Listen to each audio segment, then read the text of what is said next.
We are here and ready.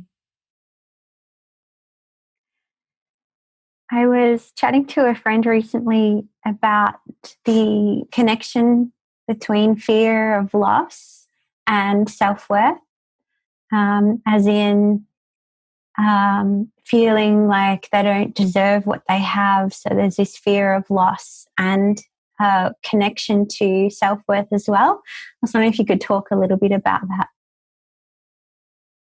There is a lot of self-protection that happens with individuals and humanity and the collective. And as you disconnect from yourself within the boundary of your own being, your connection to your heart, as you continue to sacrifice aspects of yourself for the perceived benefit that you will get from others in terms of validation and love, and move further and further away from that connected experience of your own worthiness, you do begin to feel unworthy. And that is validated by external experiences when you do not receive what it is that you expect or wish to receive from others. And as you start to fear that you are unworthy and feel that you are unworthy, you then create a self-protection mechanism of feeling that you will lose the things that you have. Because A, you feel that you are not worthy of them, and B, you want to prepare yourself from the imminent loss. So you remind yourself consciously and subconsciously of both of those things. And what that does is contract your energy and minimize the ability that you have to attract, to create, and to hold everything that it is that you want. But if you then do not create, receive, and hold everything that it is that you want, you use that as validation of the fact that you do not deserve the things that you want. And so it is a cycle that continues and continues and continues. But it only needs to continue when you are unconscious of it. When you become conscious of it and you circumvent the pattern by going deep inside your heart and reconnecting with that feeling of self-love, of self-support, of being your own best support, of allowing yourself to rest in the love that you have for you, and the love is felt by you, and it is much more possible than what you think it is. You do it, you touch it sometimes. It is just that you spend more time focusing on the external and the validation and the love that you seek from outside.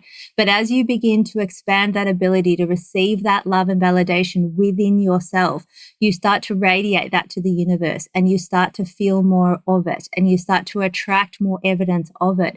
But it is a matter of where you put your focus. Do you put your focus into building the evidence log of your worthiness, or do you face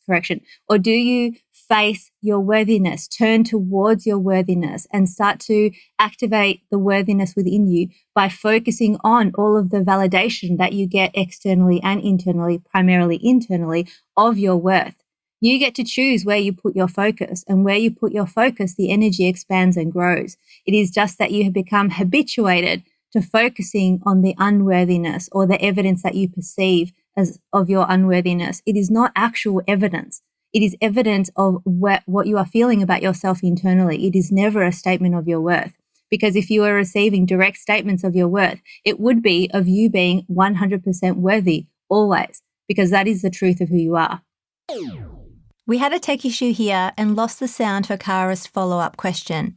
Kara asked, so if you're feeling 100% worthy, would the fear of loss still exist? If you are feeling 100% worthy, the fear of loss would not exist in the way that you describe it, because when you are feeling 100% worthy, you are in a state of expansiveness and appreciation and enjoying the thing that you are immersed in that moment, whether you have the physical thing or not. When you are in a state of total and complete worthiness, you are not worrying about the loss of it, because in the moment that you worry about the loss of it, you are then no longer in that fully expansive state that is your natural state. You flip from one to the other, but you cannot be both simultaneously. Okay, I see. So you're more in present moment awareness. Yeah, okay, I understand. So just, I don't know if this really leads in from that, but I was curious about the concept of time. Obviously, we're living in a time, space, reality. And I'm just wondering, why does time exist? That is an interesting question. Time exists in a variable form to all of you, but because you have clocks, you begin to think that you all have the same time. There is a saying, you have 24 hours in a day. You all have 24 hours in a day, so you have the same ability to achieve things. But when you experience yourself being in a state of flow and you create the magical ability to facilitate change, transformation, action, exchange, you may still theoretically have the same 24 hours that everyone else has in the day, but you are able to achieve so much more. You are in a space-time continuum when you are in the physical body, but you are not limited by the physical body. You are so much more than the physical body. You are the whole. You are the universe. You are all of it. So again, it is a matter of focus. When you are deeply focused in something, you lose yourself in time. You lose yourself, in your connection with yourself. So there is a way that you can say that time does not necessarily exist the way that it doesn't exist in that same linear fashion in your dreams. You are experiencing it in a completely different way in that space. You have time, but you also do not have time. And you experience time and you also do not experience time. It is a matter of focus. You have experienced, particularly in moments of deep consciousness, being in an expansive state of consciousness, whether you're aware of it or not, whether you're a meditator or not, you have experienced the wholeness, and there is no time in that experience. So you are within time and also outside of it simultaneously, always. That's a really good explanation. Thank you. And I've heard a lot of people say recently talking about 0 point, which I feel to be that present moment awareness, heart awareness. I don't know if you could expand a little bit on that as well. Speak to us more about what your experience or understanding is of the 0 point. Well, my mind doesn't fully understand it, which is why I guess I'm asking. But what I feel it to be is a state of present moment awareness with deep connection to self, higher self. It's I guess a space of where all creation is possible, a space to create from. You can name that 0 point, you can name it something else, and names are kind of irrelevant, but the experience of it you have all had, and it is the birthplace of you in each moment. It is not something that you came from and are then disconnected from. It is something within you which you exist regularly. And the spiritual people, the people who are working on personal development and personal expansion, wanting to uplift their consciousness, your aim is to become much more connected to the experience of that. You are always, always in that space. It is just that sometimes you are not aware of your being in that space. And so bringing your consciousness to it as the fact that that is your existence point always will help you to make it less difficult, and it will help you to make it more accessible to yourself. You can label it so many different ways, and sometimes that is helpful and sometimes it is not. But we remind you that it is not different to what you experience in each moment. You experience it always. It's just that your connection to that experience is sometimes muted and you do not feel as empowered in those moments. It's beautiful. Thank you. I had a question about guilt. And I'm wondering about a way to release guilt and old patterns of guilt, and why that guilt exists, and if it's having a purpose. Every emotion that you have has a purpose. It is never there for no reason. And guilt, like all of the other emotions, serve a variety of purposes. So there is not one thing that guilt necessarily is trying to show you, but it is showing that something is going on that requires your attention. For example, some of you use guilt as a way to make sure that you do not repeat previous mistakes. You punish yourself and you punish yourself and you punish yourself to make sure that you do not repeat that mistake. You carry that guilt around, that burden around, so that you are constantly aware of it and then you do not repeat that mistake.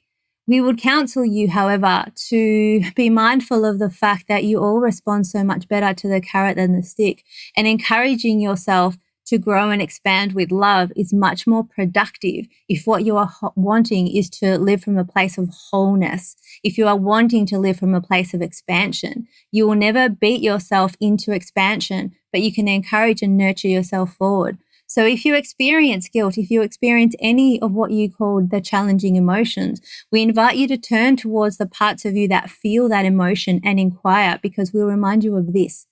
You know, you are an energy being. There are parts of you that hold things inside of you that are outside of your conscious awareness only because you wish them to be outside of your conscious awareness. It is entirely possible for you to make a different choice. And the fact that you are not aware that you are making a choice does not mean that you are not making a choice. There is a need for support sometimes as you turn towards those parts and those emotions. And if that is what is required for you, seek that support. But if you want to live that beautiful, powerful, joyful, expansive life, that involves returning to wholeness with all of the parts and all of the aspects of you. And the parts of you that are doing behaviors that you don't deem good are not bad. They are doing that for a reason. They are doing that because it is something that has been beneficial to you in the past. The parts of you that beep you up in order to encourage you to do better, they are not bad. They are doing that because they want the best for you, and they have felt that that is the best way to get the best from you. So as you turn towards them and restructure the ways that you interact with them, because the reality is often you reject those parts of you anyway. You are in internal war constantly, and it is exhausting and it is entirely unproductive. But as you follow the trail of the energy that leads you towards those what you consider negative emotions, you are being drawn to aspects of yourself generally that you have in some way rejected. And as you bring acceptance, and as you bring love, and as you bring expansive energy rather than contractive energy, as you stop to reject those parts of you, they begin to open up to you. And when you ask them what they need, they will tell you. They may not tell you initially, but they will tell you if you are there constantly, and if you are there regularly, and if you are there with a space of openness and love, they will feel that. If you are there with a space of rejection whilst pretending that you are there with love, they will feel that also.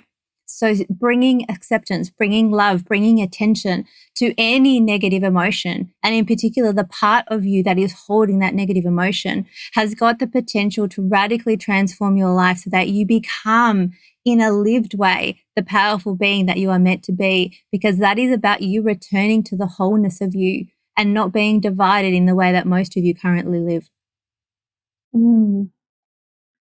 That's really beautiful. Thank you. I think I just had maybe one more question. Can you share a practice to help us be aligned with the highest possible outcome, our own, highest possible outcome, maybe for the planet too, but I don't know.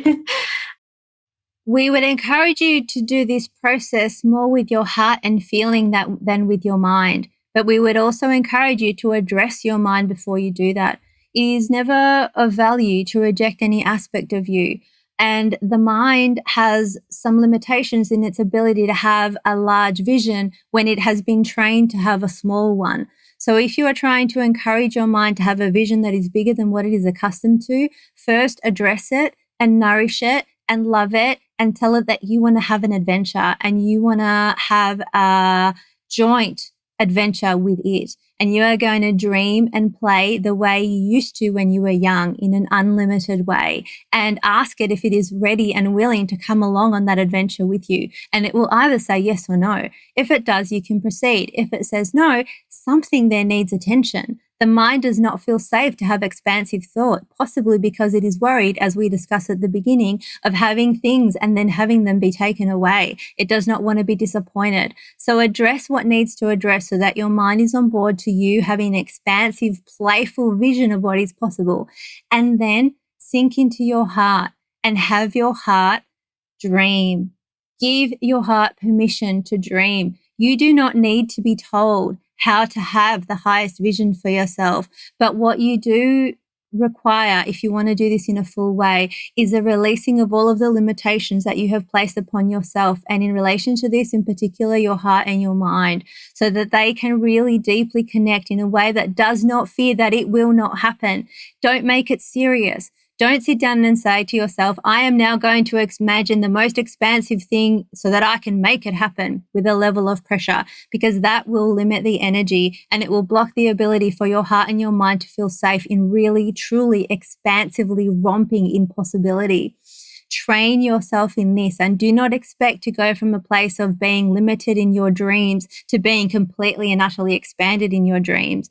Take it slowly, take it playfully, and do it in a way that feels comfortable to you and your heart. And then ask yourself questions. You respond so well energetically to questions. Ask your heart, what do you really want? And what could be better than that? And what could be more fun? And what would you really want about this? And what would be really fun about that? And keep it light and playful.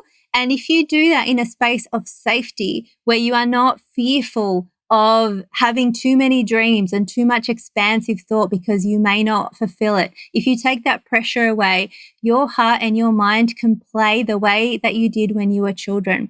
Children are one of your biggest teachers. They show you expansion constantly if you allow them.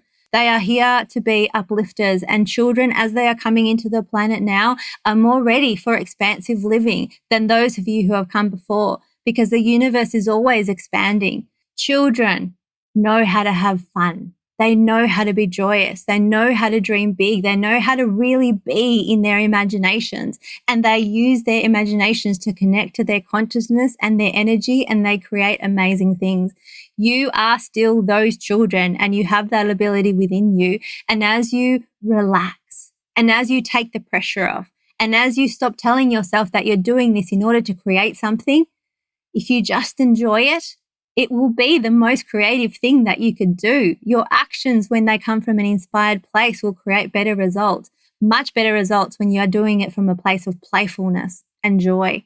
You are here for joy. You are here for fun, and you are here for impact. And the impact is had in a much more smooth flowing way when you allow yourself to relax into the joy that is your very nature. We love you. We love you. We love you. Go well.